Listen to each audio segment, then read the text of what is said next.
واحدة من نجمات ستار أكاديمي في المستشفى بعد ما ولدت أول طفل ليها. ليه؟ تعالوا أقولكم.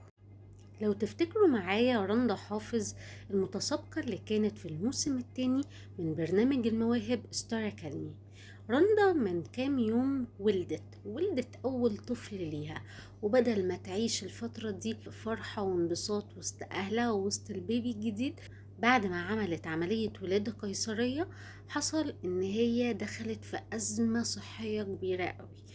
واللي حصل ان رندا بعد ما ولدت الاطباء حسوا ان في حاجة غلط، في حاجة كده مش مظبوطة.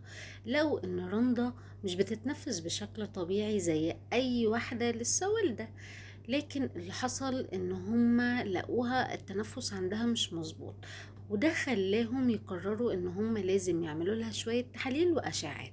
وبعد ما عملوا الكلام ده اكتشفوا ان الشريان اللي بيغذي الرئة فيه انسداد، وده اتسبب ليها ان هو ما يشتغلش بشكل كامل، وان التنفس عندها يبقى شبه معدوم. وده خلاهم يقرروا ان هم يدخلوها العناية المركزة، واللي هي موجودة فيها لحد دلوقتي بسبب ان حالتها مش مظبوطة خالص.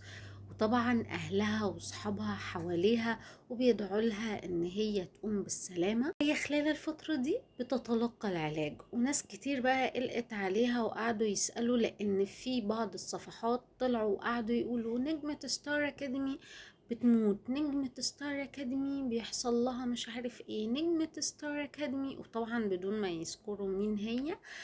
فالناس بقى قعدت تفكر يا ترى مين ويا ترى ايه، ومش بيذكروا ان السبب هو ان حصل لها انسداد في الشريان اللي بيغذي الرئة بعد ولادة قيصرية لأول مولود ليها. فاحنا بنتمنى لها من هنا السلامة والشفاء، وانها تقوم لأول مولود ليها بالسلامة بقى عشان تحتفل بيه وتفرح بيه وربنا يفرحها بيه، واحنا كمان نطمن عليها عن قريب.